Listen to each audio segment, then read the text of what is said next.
In this video, I'll show you how to create a meal planner in ClickUp. To get started, create a new list. To do this, click the plus icon beside the space name and then click List. Name your list Meal Planner. Next, click New Task or Add Task to create your first meal. Use the meal name as the task title.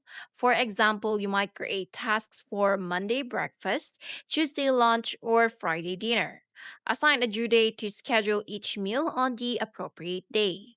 To make your planner more useful, click the plus icon at the end of the column headers and add custom fields.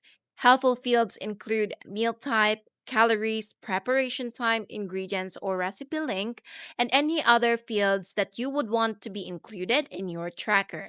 You can also add a task description with cooking instructions or attach recipe files and photos. To do this, click the task directly and go to the description area or the attachment area. As you prepare your meals, update the task status to track your progress, such as planned, preparing, or completed. Over time, your meal planner becomes a convenient place to organize recipes, schedule meals, and simplify your weekly meal planning. And that's how to create a meal planner in ClickUp. If you have any questions, make sure to comment down below.